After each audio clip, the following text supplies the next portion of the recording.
புரட்சித் தலைவர் எம்ஜிஆர் அவர்கள் ஒரு மனிதராய் பிறக்கவில்லை, அவர் ஒரு அவதாரம். ஏழை மக்களை காப்பாற்ற வந்த அவதாரம். ஏழை மக்களுக்கு காலணை கொடுத்தது, செப்பல் கொடுத்தது எப்படி என்று ஒரு கட்டுரை இருக்கின்றது. தலைவர் அவர்கள் காரில் செல்லும்போது பிச்சாண்டி அவர்களை அழைத்து, ரோடில் செல்பவர்கள் எவ்வளோ பேர் செப்பல் போடவில்லை பாரு என்றாராம். எண்ணிக்கொண்டு வந்தாராம்.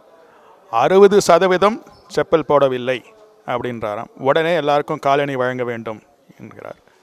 திரு பழனி பெரியசாமி இருந்தார். அவர்தான் தலைவர் அவர்களை அமெரிக்காவில் கவனித்து குணப்படுத்தி இந்தியாவுக்கு அழைத்து வந்தவர். அமெரிக்காவில் நாங்கள் வாக்கிங் சென்றோம். ஒரு இடத்தில் அமர்ந்தோம். அப்போது, என்ன பெரியசாமி, நம்ம ஊரில் நிறைய பேர் இன்ஜினியரிங் படிக்க முடியலையே, எல்லாம் கர்நாடகா போகிறாங்களே, என்ன பண்ணுறதுன்னு கேட்டிருக்காரு. அவர் என்ன சொன்னார், அரசு கல்லூரி 10 தானே இருக்குது அப்படின்னாரு. அப்போ சொன்னாராம், ஏன் தனியார் கல்லூரி வரக்கூடாது அப்படின்று அவர் போட்ட விதை தான் இன்று 450 கல்லூரிகள் இருக்கின்றது.